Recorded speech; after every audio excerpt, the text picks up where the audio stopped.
একজন উকিলের প্রতি যেন কোর্টে দাঁড়িয়ে কোনো উপযুক্ত প্রমাণ ছাড়াই ধর্ষিতার উকিল যেন একটা প্রশ্ন করে কি, মাননীয় আদালতের কাছে আমি জানতে চাচ্ছি আমরা কি দ্বিতীয় একটি মেয়েকে ধর্ষিতা হবার ক্ষেত্র প্রস্তুত রাখবো নাকি রাখবো না। অর্থাৎ তিনি যেটা বুঝতে চাইছেন, রামিসা তো শেষ, এখন আরেকজন রামিসারিকে আমরা রেডি রাখবো কোনো সোহেলের জন্য। আজকের এই ভিডিওটা সর্বোচ্চ শেয়ার আহ্বান জানিয়ে শুরু করছি। একজন ভাই হিসাবে, বাবা হিসাবে, একজন চাচা হিসাবে, যে যেই পরিচয়, মা হিসাবে, বোন হিসাবে, সবাই সর্বোচ্চ শেয়ার করবেন। আমরা প্রধানমন্ত্রী জনাব তারেক রহমানের কাছে জানতে চাই, আদৌ কি রামিসাকে হত্যার বিচার হবে? আদৌ কি বাংলাদেশ কোনো ইতিহাস তৈরি করবে? এনসিপি তারা কি রাজপথে নামবে আরো একটা গণ অভ্যুত্থানের জন্য, যদি রামিসার হত্যাকারী সোহেলকে প্রকাশ্যে সারা বাংলাদেশে প্রকাশ্যে প্রথমবারের মতন একটা ঐতিহাসিক দৃষ্টান্ত স্থাপনের আহ্বান জানাচ্ছি। পলিসিগুলো জানাই দিব যে কিভাবে তাকে শাস্তি দিতে হবে।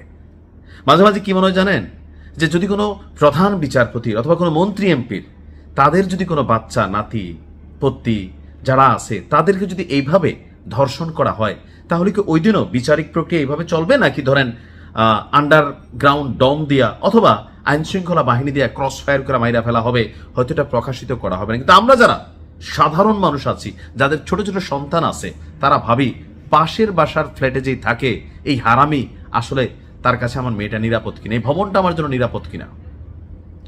সোহেলের সর্বোচ্চ দৃষ্টান্তমূলক শাস্তি দাবি করছি, পাশাপাশি তার স্ত্রী স্বপ্নারও, সেও সমান অপরাধী। আজকের এই ভিডিওতে এই রাষ্ট্রের কাছে প্রশ্ন রাখতে চাই, সাফাবাজি, স্বাধীনতা, এই বংশং সারেন সাইরা মানুষ যেটা চায় এই দেশের ইতিহাসে, এই ডক্টর ইউনুস, সুদি ইউনুস শালার নিজেরা সত্যরা খাইয়া গেলি, কিন্তু তাদের সময়ও ঐতিহাসিক একটা ধর্ষণের ঘটনা ঘটছে।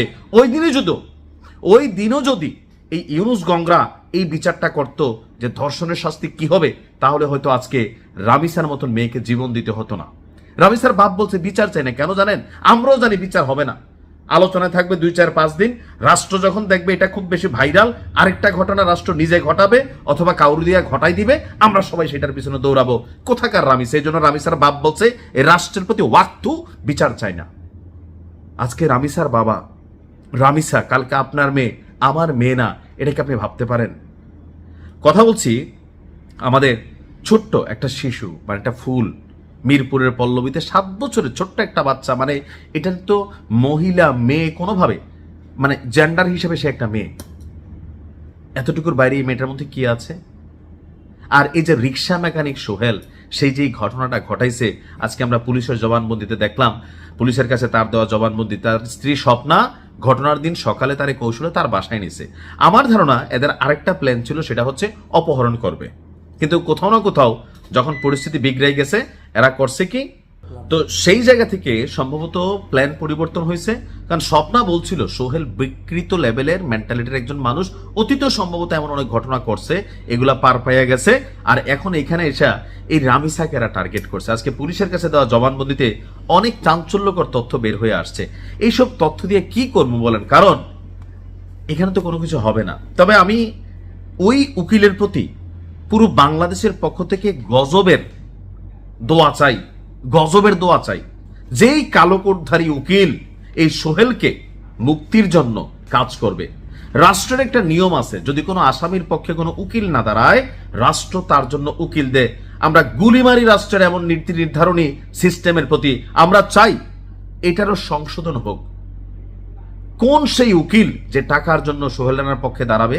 অনেক উকিল আছে, আর দিন শেষে কেউ না দাঁড়াইলে রাষ্ট্র দাঁড়া করা দিবে।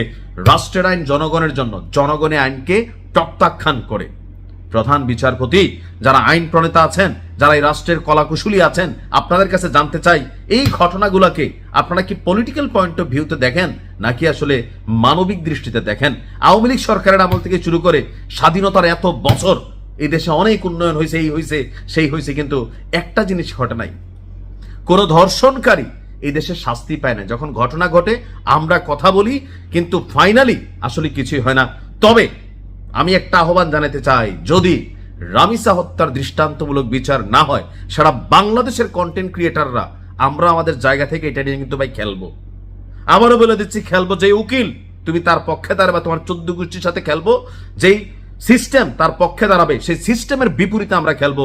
কন্টেন্ট ক্রিয়েটর হিসাবে আমি আমার জায়গা থেকে ওয়াদা করে গেলাম, কারণ আমার নিজের একটা মেয়ে আছে 9 বছরের, আমি তার নিয়ে ভয় পাচ্ছি। পাশ্চাত্যের আভিজাত্যের জীবন ছেড়ে আমি এখন নিজে বাংলাদেশে আছি, আমি তো ভাই গ্যারান্টি দিতে পারি না আমার বাচ্চার সাথে কি ঘটবে।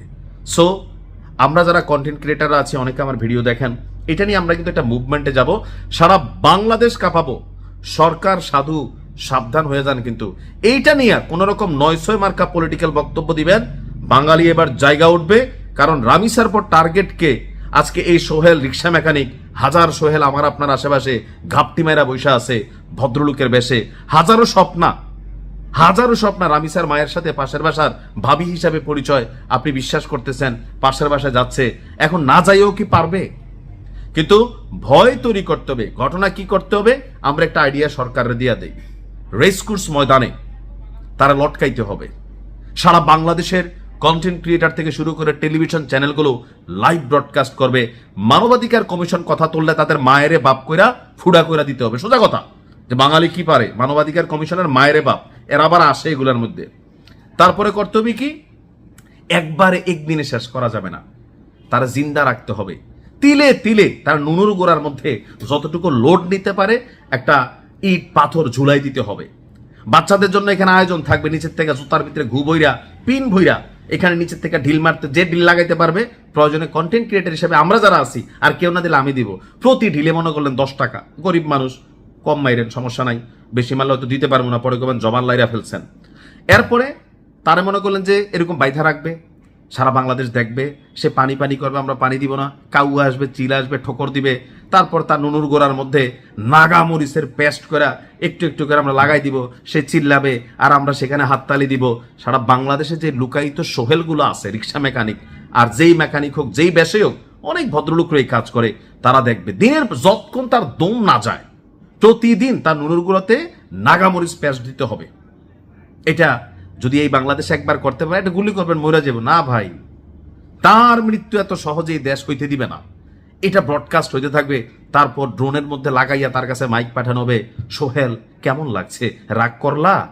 ওই দিন সোহেলের অনুভূতি কি, এটা আমার দেখার খুব ইচ্ছা। রাষ্ট্রের মধ্যে যত সোহেলরা আছে, আগামীতে বা অনেকের মনে এরকম ধান্দা আছে, পলিসি প্ল্যান, আজকে যখন আমি ভিডিওটা করছি হয়তো আরো একটা রামিসার জন্য আরেকটা প্রেক্ষাপট তৈরি হচ্ছে। কে সেই রামিসা? সেটা কি আমার মেয়ে, আপনার মেয়ে, আপনার বোন? একজন বাবা হিসাবে যখন আমি চিন্তাটা করি বা এই ঘটনাগুলো পড়ি, চোখে তো দেখি নাই, পুরোটা বডিরে পার্ট পার্ট করে ফেলছে। সো সোহেলদের মৃত্যু ফাঁসিতে অথবা গুলিতে, ক্রস ফায়ারও আমি চাই না। আমি চাই, আমি যেটা বলছি, প্রয়োজনে আরো যাদের কাছে আইডিয়া আছে, হ্যাঁ, মানে এরকম ভাবে জীবন শেষ করানোর জন্য, তো আপনারা দিতে পারেন। আমি আবার জানি না ভিডিওটা আবার কপিরাইট খায় কিনা বা ধরেন ভায়োলেন্স ক্যারেক্টার যায় কিনা জানি না, তবে আসলে মনের যে ক্ষোভটা আছে পুরোটা এখানে আমি প্রকাশ করছি। তা আমার কাছে আমার একজন ভক্ত, তিনি লিখছিলেন যে ভাইয়া আপনি যখন এই ভিডিওটা বানাবেন